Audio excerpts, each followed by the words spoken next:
First, we've got population. The world today has 6.8 billion people. That's headed up to about 9 billion.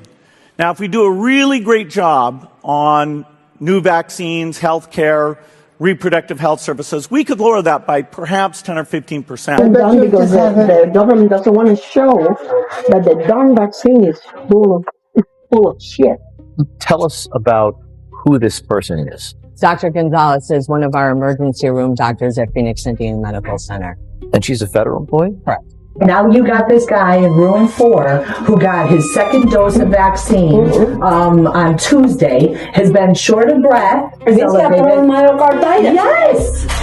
Oh, this is bullshit. And now let's see. Probably myocarditis due to the vaccine. Right. But now they're not going to blame the vaccine. Well, and you know what? But he has an obligation to report that, doesn't he? They are not reporting. Right. Because they want to shove it under the the mat. What patient was she referring to? She was referring to that patient, that 30-something-year-old patient that had congestive heart failure. And in that particular patient's case, it was not. No. The problem is here, they are not doing the studies. People that had it, and the people that have been vaccinated, they're not doing any antibody testing. It's super fishy. Not that it hasn't been done, it hasn't been published. It hasn't probably been done because the government doesn't want to show that the darn vaccine is full of shit. The government doesn't want to show that the vaccine is full of shit. It's not doing what its purpose was. May I see your badges? You're Jody O'Malley, Department of Health and Human Services. This is the United States government identification. I'm looking at the CDC website. It says that you're required to report adverse events following vaccinations. One of those would be congestive heart failure. That's a huge one. Were there other instances that they didn't report? Oh, I've seen dozens of people come in with an adverse reaction. For you to another hospital, we don't have cardiologists here. And what you're developing is like a congestive heart failure. Okay? And that's not good. I don't know where this is coming from. On July 29th, you had the first COVID vaccine, and August 19th, you had the second. You don't have COVID. Okay, but you have got a lot of symptoms, and you're developing congestive heart failure. 15-year-old, normal weight, healthy child. No reason for him to have a blood clot. It's a shame they're not treating people. I know. Like they're supposed to, like they should. And I think they want people to die. And how many have you seen that have gotten vaccinated here? That are sick and side effects? A lot.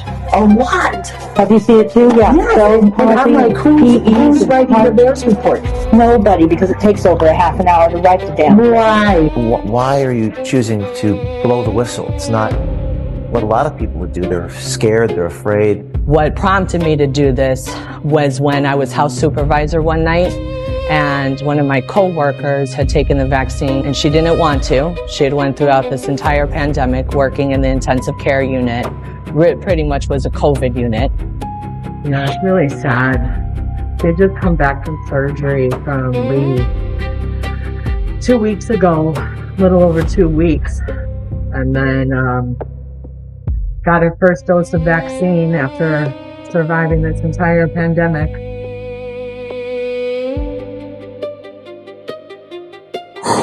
She didn't want to take it. She didn't want to take it because of her religious beliefs. And she was coerced into taking it. And it's like, nobody should have to decide between their livelihood, being a part of the team in the hospital, or take the vaccine. Now we're just making people take it, and then there's reactions to it, and then you have a medication that has been shown effective and surely has no adverse reactions for trying it. Did Dr. Bagua talked to you about prescribing ivermectin for Not a lot of the facility. and so physicians can't prescribe off-label use medication here? Not for COVID. They did it with hydroxychloroquine, and it was really bad, and so they are not allowing it right now. She said, yes, I would agree to write for this because she's not contraindicated. And Dr. Bagua said that? Yes. I am stuck. I am told you are absolutely not to use it under any circumstances whatsoever for somebody with COVID unless you don't want to have a job. I am not going to lose my job. Damn. They were not allowing, they were going to lose their job if they allowed you to use that drug. Right. Nuts.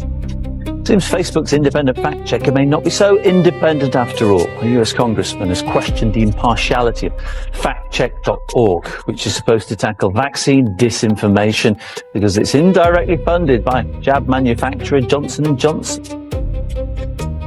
Who pays the paychecks of the fact checkers? The vaccine fact checkers at factcheck.org, who claim to be independent, are funded by an organization that holds over $1.8 billion of stocks in a vaccine company and is run by a former director of the Centers for Disease Control.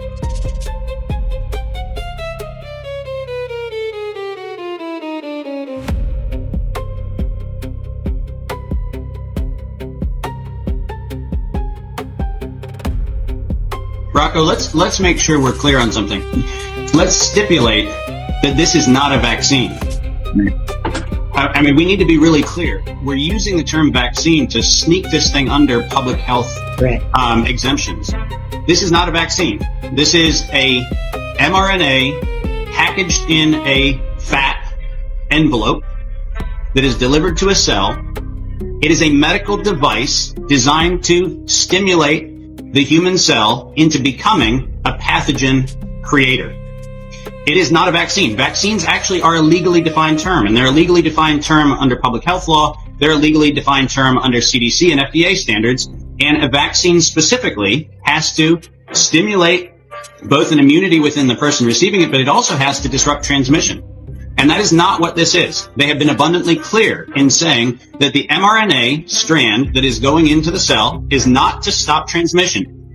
Susan Pierce here with Eden's looking TV, and I'm driving back in. You see my CDC badge up there. Guys, y'all have got to not take this vaccine. I've had so many people call me, and they're like, oh my gosh, we almost died. I had 2 people call me. They got the flu shot and the COVID, and both of them almost died. You're getting 50 milligrams of mercury, 25 in the flu, probably 25 at least to 30 in the COVID. You're putting an DARPA operating system into your body. That is the luciferase. That is the phosphorylated Lucifer. Hooking you to the D-Wave computer. Guys, y'all taking these vaccines and you're sick, you need to go get a D-dimer test from your doctor because you're probably micro-clotting. You got 6 months to 3 years, they say.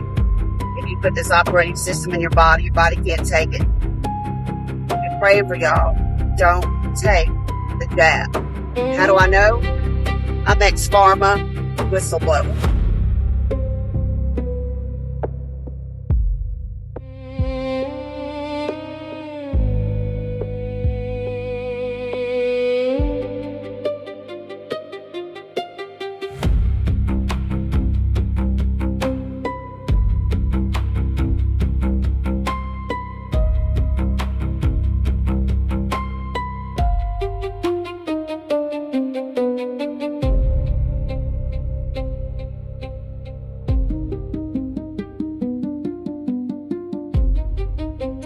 Here is an interesting story from thecovidblog.com. 3 Ohio judges, all in Cuyahoga County, where Cleveland, Ohio is, die unexpectedly in a 9-day span after there's a vaccine mandate for all employees of that county to get vaccinated.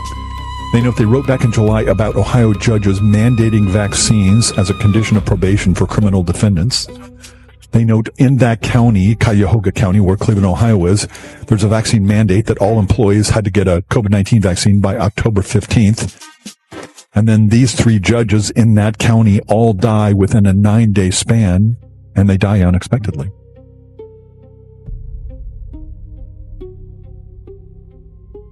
We, right now, are on the precipice of the mass murder of 5 to 11-year-olds in this country, and we're pretending that that's as important or less important as whether we have, critical race theory in schools or whether we have something else. Ladies and gentlemen, let me just pause for a moment. Children are being murdered, and we're pretending like that's one of the issues. I'm sorry, but for me, that's not one of the issues. Right now, the emergency use authorization and the illegality of the criminal conspiracy that gave rise to that emergency use authorization is the issue. And if we aren't focused on the issue, we are going to watch young men and women who never get to live to see adulthood in our name because we were so damn concerned about the topic that was interesting to us. I'm going to put my life energy where it belongs. I am going to put my life energy on a single focus, which is until we hold the criminal conspirators accountable and until we end the emergency use authorization, we're not done. And there is no other topic right now, there is no other topic that I'm concerning myself with save the preservation of the next generation from a mass murdering, genocidal, psychopathic group of criminals who've decided that they can look on a 5-year-old with contempt.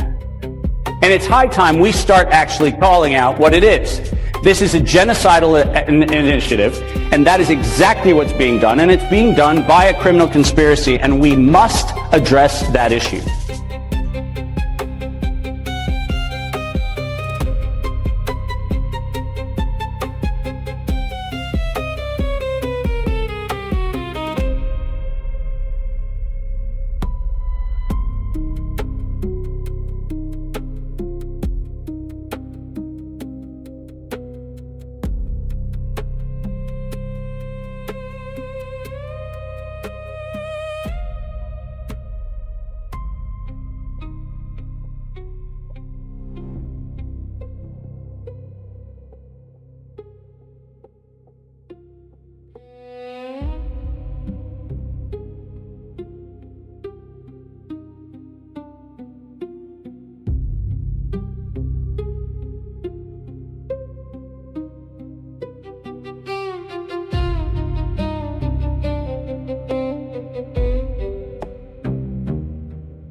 Vanessa? Vanessa Gelman, I'm a reporter with Project Veritas. Vanessa Gelman, who works in Washington, D.C., is Senior Director of Worldwide Research. From Vanessa Gelman.